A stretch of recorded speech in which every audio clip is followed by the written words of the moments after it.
NEK VT Rocks again on Zoom, and hopefully my skill level at working Zoom is getting a little bit better. I'm not totally convinced, but it's what we've got for right now. My guest today is Roxie Rivard. Roxie works with Umbrella, and there were a couple of reasons for asking you to be on today. One, because clearly with the lockdown that we're all under, anybody who's in a situation that's a little unstable is going to be incredibly stressed.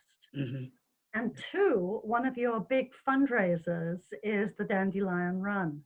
And the Dandelion Run, as you know, has been canceled as a real run, but it's happening as a virtual run. So, which is why I'm wearing my Dandelion Run t-shirt. I have to move the computer so anyone can actually see it. Not that you can with this anyway, ho-hum. But the Dandelion Run is happening as a virtual event, and people can sign up for it. For every mile they commit to walking, running, swimming, kayaking, cycling, they get to pay $1 to Umbrella, which is a wonderful cause. And at the end of this, the link will be posted. So when the video comes out and when it's aired on TV, people will see that link. That's wonderful. Thank you. You're welcome, because that's a big loss. And it is. It really is. Really needing some funding right now. So tell us what's happening with Umbrella and how you're working right now. So we are all working from home, connecting with via Zoom a great deal and Google Chat. But we are still responding to hotline calls as we always have. Nothing in that way has changed. People still call 802-334-0148 for Orleans and Northern Essex County, 802-748-8645 for Caledonia and Southern Essex, and they will be connected to an advocate the way they always have. Really, the only thing that has changed with our services is the ability for people to walk in the office, which has changed that way for a lot of organizations and businesses, as we know. But we are still providing services. We are still supporting people with paperwork for the courts. We are still housing victims. We are still providing emergency housing the way that we always have. So really the services that we have always provided, we are still providing. And it's not as visibly. No. It's definitely been it's been a learning curve for all of us, as you know. But I mean, we are used to supporting folks, over the hotline. So that's been the way we've provided so many of our services for decades now. And that hasn't changed. So that's something that we've always done. We're used to doing it, because it's not uncommon for people seeking our services to not be able to leave where they are and walk into our office. So, but what has changed, of course, is that for many of them that are living with an abuser, the abuser's probably there now constantly 24/7. And that's the big change for folks. So what we really are expecting will happen, as studies have shown us, when the stay-at-home orders begin to lift and there is some, return to normal, whatever that might look like, then I believe that's when our calls are going to increase exponentially. They really will. In conversations with our national partners that have had to work through natural disasters, Hurricane Katrina, for example, they were bombarded with requests for services in the aftermath of it. Initially people are hunkering down, they're trying to get by, they're figuring out how to school their children, and do all of those things that they've never really had to do before. So they're a little preoccupied and consumed with other things initially. But the longer it goes, the more, the violence, I believe, will escalate in the homes where there's an abuser. And again, once, people are isolated even more than ever. And when that, as I said, when that begins to lift, that's when we are going to, I believe, if national studies have shown us anything, that's when we're going to be, we're going to get hit with a tremendous number of calls and asking for assistance. And this is really stressful for everybody. We're not used to being confined. And for people who are living in a small space, that's even more confining. And I can walk to the other end of a house, and it's still confining. Exactly. But if I had a pack of small children, and at this point, I think even one child will feel like a pack because they're everywhere. Yes, yes. And they're bored, and they're high maintenance on a good day. And if you're living in a potentially abusive situation, or even if it normally isn't that abusive, the additional pressures, it must be explosive. Yes, yeah. I'm sure there is some extreme escalating happening. And you can't even walk away from it. No, exactly. You're in it 24/7. There's no getting out. There's no walking away. There's no, yeah, exactly. Parents who try to do the right thing to send their children outside are now getting told they're being abusive by sending their kids out, and they're upsetting other people, blah, blah, blah. It really is a no-win situation. Exactly. That's exactly right. It is. It's Do a you no-win. have a sort of handy-dandy tool set that when you talk to somebody over the phone that you can help them with that? I mean, what do you do when it's better to have your kids out of the house, but then people are going to complain that they're out of the house unsupervised? What do you do? Right. Yeah, that's a good question. It's really a no-win. And that's what we're seeing. Really, if someone can get to the phone and they can call us, then we can assist them, in accessing safety. In extreme situations, the fallback is call 911. If you're feeling really unsafe, and you're feeling like, the normal safety planning that you do, and we know victims, they safety plan 24/7. We as advocates say, we assist with safety planning. We'll help create a safety plan. We're not the experts in that. Those victims living there are the ones that know how to do that. We may be able to support them in some way with some of the plans that they have. But yeah, I mean, that's where we're at. That's where we're at. You can't even walk to the store currently. Right. And even silly stuff like a mask.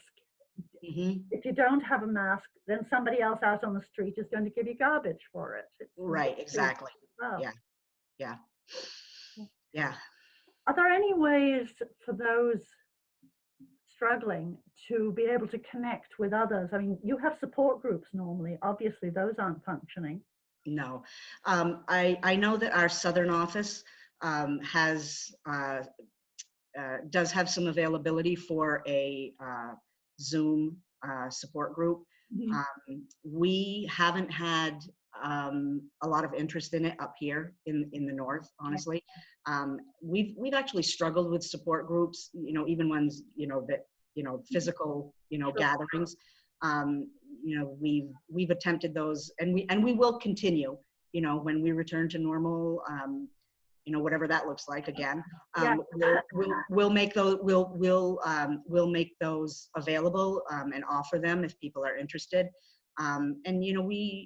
What we really get the most of, at least here in Orleans and Northern Essex County, are people wanting really what we refer to as one-on-one support.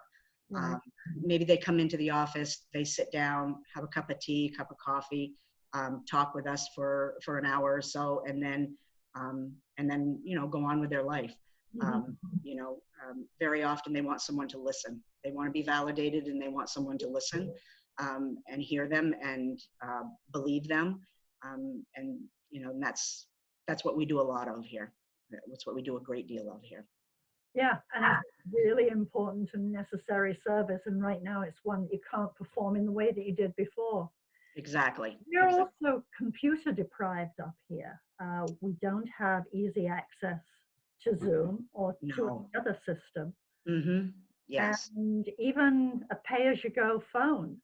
Not everybody has a smartphone. I don't have a smartphone, so. No. And you know, I do have a I do have a smartphone, and I live about 12 miles, you know, out of Newport, and I lose service 4 times in that 12-mile drive out of the city of Newport. I'm in Newport and I don't have access. Exactly. Exactly. You know, and this situation, especially when it comes to, you know, families trying to homeschool their children, has really shed a light on what we all know has been an incredible need here, you know, throughout the state, is that, you know, good broadband internet access. And, you know, now it's all of a sudden, it's like, oh, wow, this is an issue. And it's like, people have been saying that for a while. It's not new. It's not, but now here we are in a situation where they need to do something about it. Well, it's not going to be number one on their priority list. No, of course not. It's going to be many other things that also should be high up on the list, and they're not going to be. No, they won't. No. Really tough. I don't know how to get more useful visibility for the Northeast Kingdom. Yeah. There has to be a way, because we certainly are resource poor. Yes. Yeah, absolutely. Absolutely. You know, we're really seeing, you know, as a community, we're really seeing now how extreme the homelessness issue really is in Orleans and Northern Essex County. You know, we you know, and many other organizations, you know, we throughout the state participate in a point in time count, a point in time homeless count. But that, you know, people in that business have been saying for years, this doesn't really give you a good picture of what the homelessness issue is like. But right now, we're seeing what it is really like. You know, there's a vast number of people that are being housed.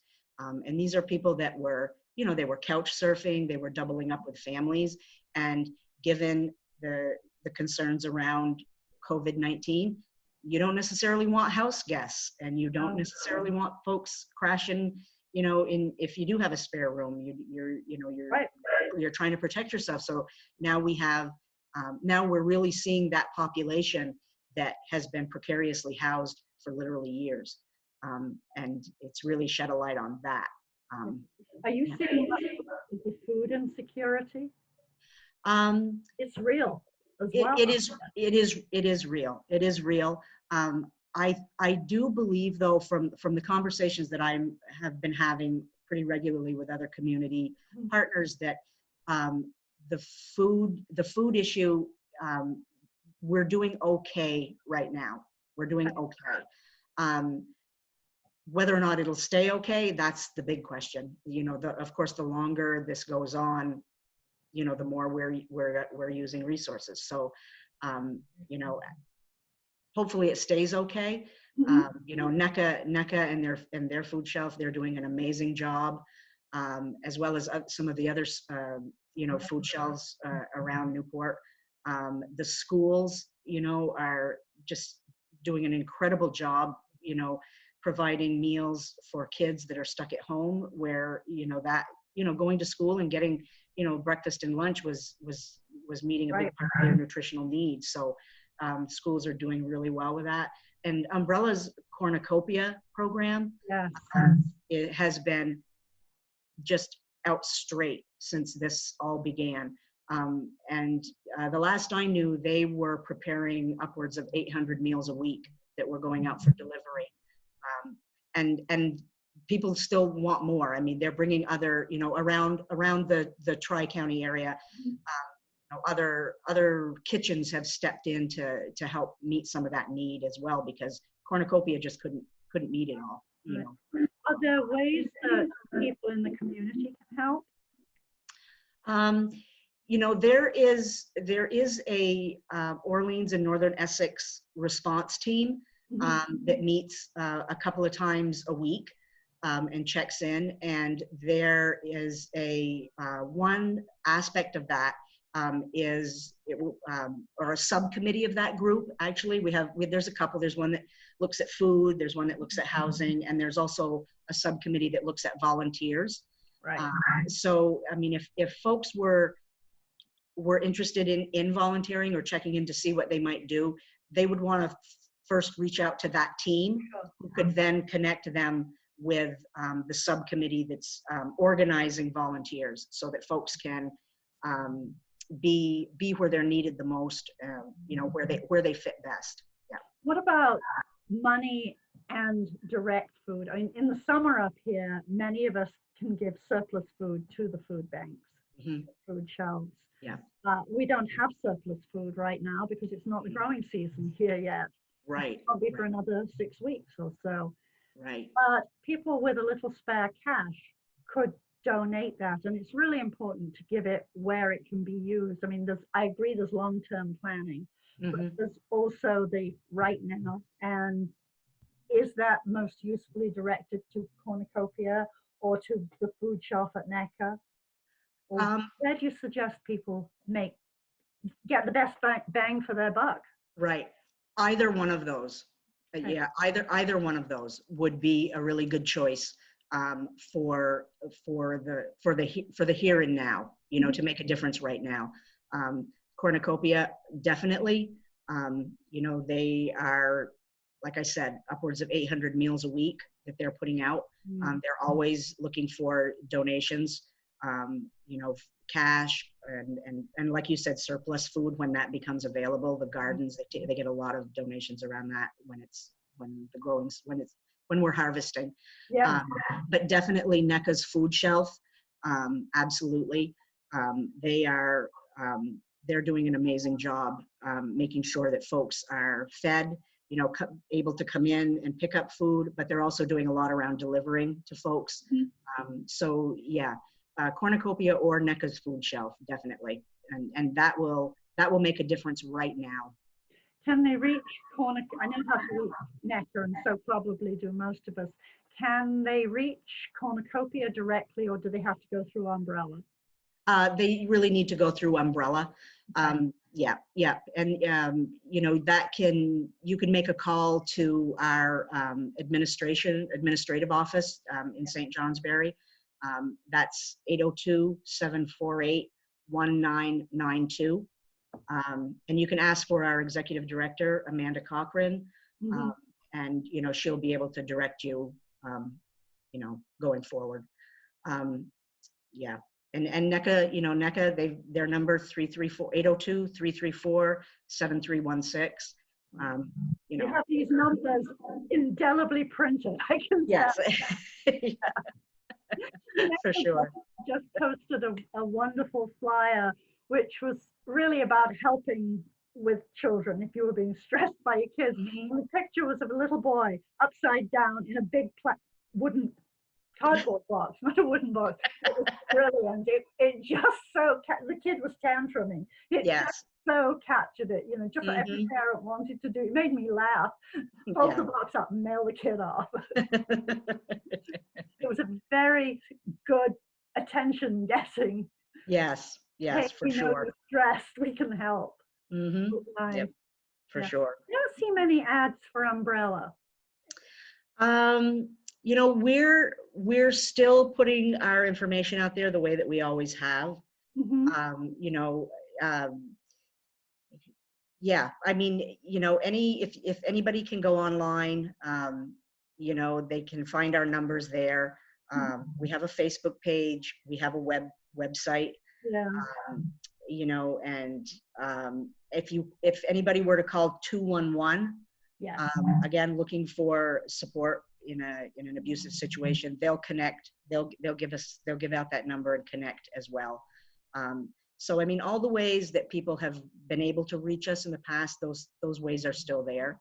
And also, you know, community partners. If you were to call someone at NECA, Mhm. or to call, you know, someone at Northeast Kingdom Human Services, or if you were to call law enforcement or our sheriff's department, Yeah. they can all, you know, let folks know how to get in touch with us. The sheriff's department particularly has a long history of working with you. Yes, Yeah. yes, definitely. Yeah. Yeah. Yeah. Who else partners with you in the community? Wow.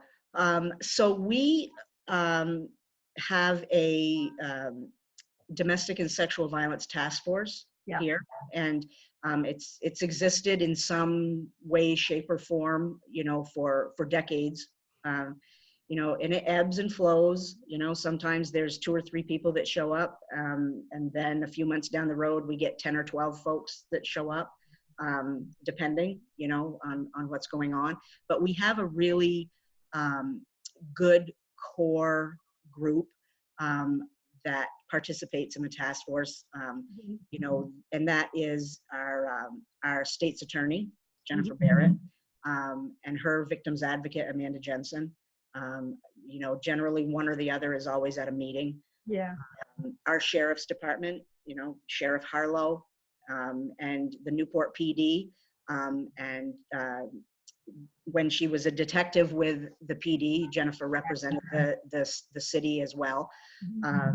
We always have representation from the Department of Children and Families, NECA, as well as other, you know, community organizations that are at the table, you know, discussing, you know, needs.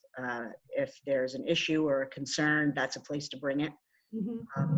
You know, we like to give each other updates at that meeting, what's going on.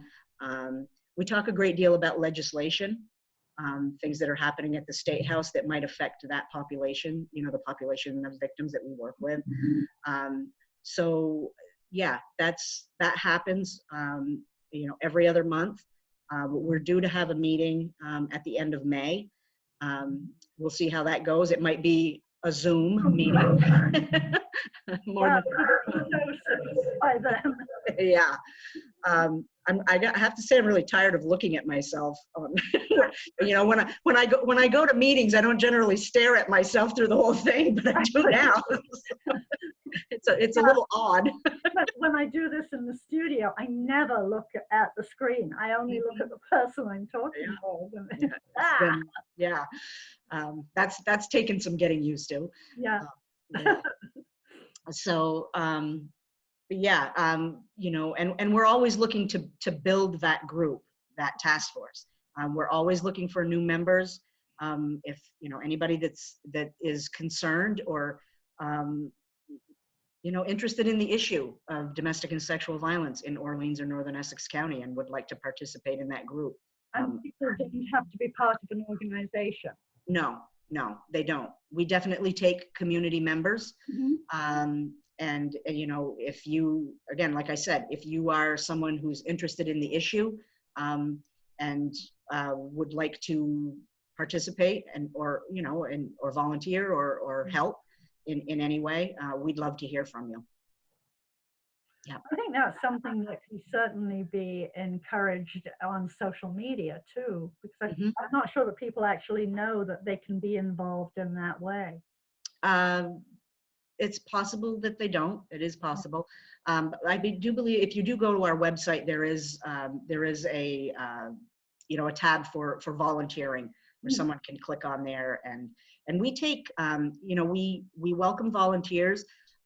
We've always had a significant number of interns over the year that have come to us from you know, Northern State University, which we hope will remain open. Oh, don't you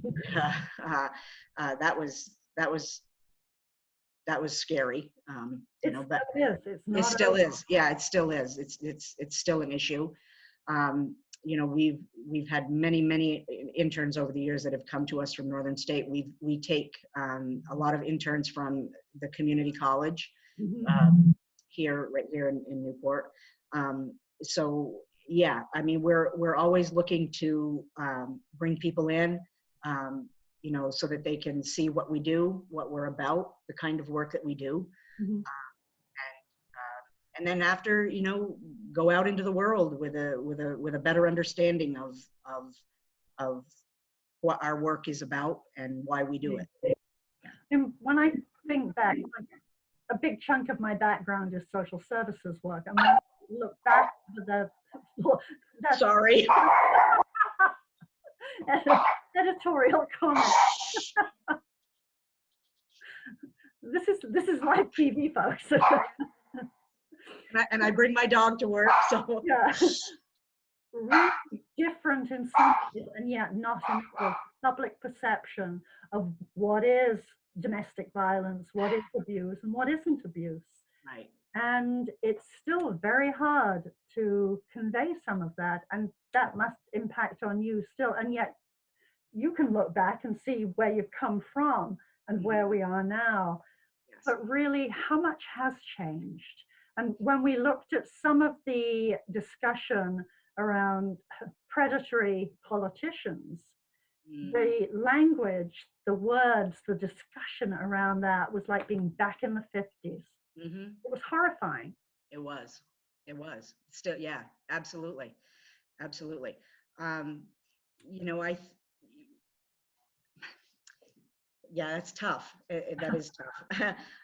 You know, I have said many times through the years that every time I think that we have made some significant inroads, something will happen, something will occur, you know, either locally or on a national stage, that will make you sit back and think, yeah, we haven't really made it very far.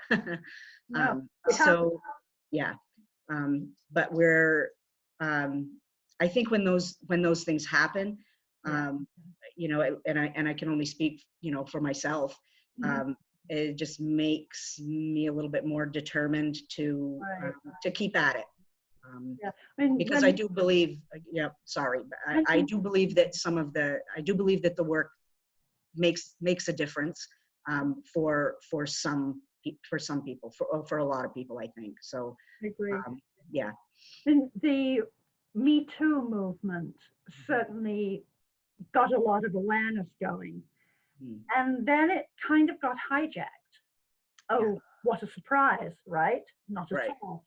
Right. It did. And that sort of takes me to the next question, which is, some of the change has to come from people who are abusers. And yes, it's true, women can be abusive, but in general, partner abusers are male.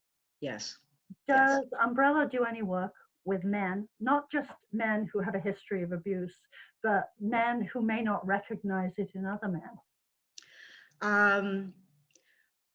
At this particular point in time, no. But what we do is partner with our local domestic violence accountability program. Yeah. They are also a member of our task force, our local task force. Yeah. And they are the folks that work with men who have been identified as abusive.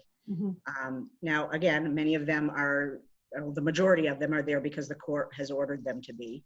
Right. Or probation has, so it's not like they don't really have a choice.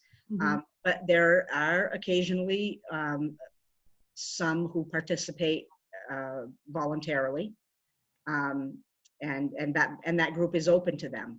It's open to take in men who want to be there, who have who have recognized that their behaviors are harming their partner and their children, and they do not want to do that anymore. Right. And it is a rarity, but you know, the service is there. The service is there. Yeah.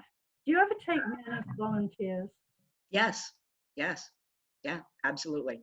You know, we have had male volunteers, we've had male advocates, we've had men on our hotline. And yes, we do. We do. And, you know, when they apply for positions here, you know, we ask them the same questions, we look for the same answers. And, you know, we have had several over the years. Yeah. Mm-hmm. It's interesting because it's a challenge. It's a challenge for all of us because our perception sometimes is men don't belong there. Right. Yeah. And yeah, exactly. How to change our own model of the world to accommodate that. And I think we have to. I mean, I think the change has to come from all of us. And I'm sure you guys struggled when there would be a suggestion of including men. Yes. Yeah. Brilliant. Yeah. Yeah. Interesting. We are just about out of time. It goes fast. Even when we're Zooming, it goes fast. So a last word from me is to encourage people to sign up for the virtual dandelion run, which doesn't have to be a run, but it's a way to raise money for you guys, and it's fun. It's a fun thing to do, to participate. Yes. And what last words do you have that you would like to leave anybody watching this with? Well, I would echo, you know, what you just said. Of course, please sign up for the dandy. You know, we're very disappointed that, you know, we can't, you know, participate in that gathering, because it really was great. It was great to gather with folks and to be in that beautiful space. Right. And it's too bad that we can't do that this year, but you know. Yeah. So, we can do it. We can still exercise, and we can know that the money is going to a good cause.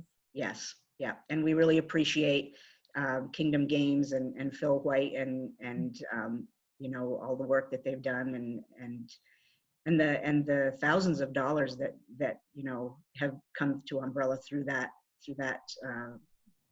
program. Well, the more we sign up this time, the more money will come to Umbrella. Right, exactly. And we really appreciate it.